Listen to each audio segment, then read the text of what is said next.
So, with the restoration of this old Cox Chaparral slot car, I think I'm going to take a break from it. One, I'm not quite sure how to address some of the things going on. It really has to do with painting the bodies. And it's kind of interesting when you get into doing something like this, you really don't know where it's going to go. And it's probably, I don't know, 1,000 times worse with a real car. So in this case, I originally started with this car, and some young racer had looked like he'd built it halfway and then spray painted it with blue. And I've stripped all that off mostly, but it's stained the body a little bit. So it's really a nice bright white, kind of like probably how it looked brand new in 1966 or 67, whenever it was made. And I would love to build it without painting the body, but I'm not sure it'll look okay if I do that. Hopefully it shows up. You can see some blue here and here, and like I say, that looks like it's stained the finish. And one of the things I didn't expect was another one of these to show up, and I bought this morning.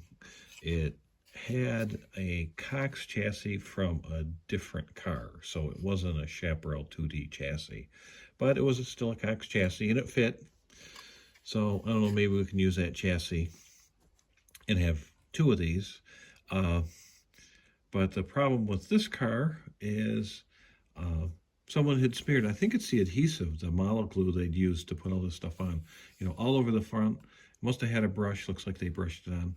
A lot of it around the back also, and it didn't loosen up with water, so it really, I had to take a little abrasion to take it off. I even sort of scuffed up the rear window a little bit. I'm hoping I can polish that out.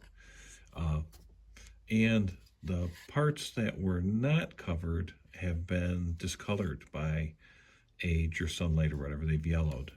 So this car or this body would probably be best to paint it.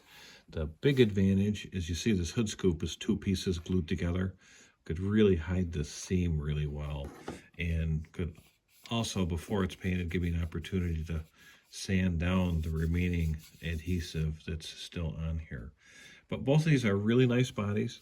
A lot of times these slot cars, had a lot of hard crashes, and they'll have cracks in the bodies, be all busted up. Both of these look all together and straight, except for some reason, it looks like someone burnt holes in these little headlight buckets. Now, these are covered up by a clear piece of plastic headlight cover.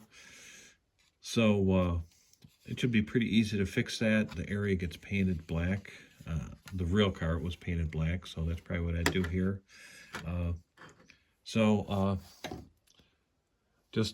Like I say, this took an interesting turn with the second body. Good news is now I've got, I think, enough bits and pieces to make one complete car, but, now I got two bodies to work on. And so I'm just going to take a break. Maybe I'll decide to just finish one, whatever that means, and let the other one sit for, well, who knows how long, till I procrastinate a couple years on it. So I'm, like I say, I'm just going to take a break. I'm not sure quite what to do, how to approach this, and I kind of don't want to paint both bodies, but that's probably the thing to do, so I need to get used to that idea. And like I say, you can see the difference in colors. The one on the left that was painted blue looks like it really protected that nice bright white, and it would be neat to keep it that color. And the reason I'd kind of like to keep it that way is, had I got one of these when I was a kid, I wouldn't have painted it. I mean, I would have just maybe hit some little detail paint here and there and, slapped it together and got it on the track. So that's kind of our current status. Like I say, a little interesting turn today, finding another one of these to work on. And like I say, the good news is I got some bits from it that I needed, but it's another one to do, and it has its own issues, its own unique issues. So if you have any ideas, please put them in the comments, and thanks for watching.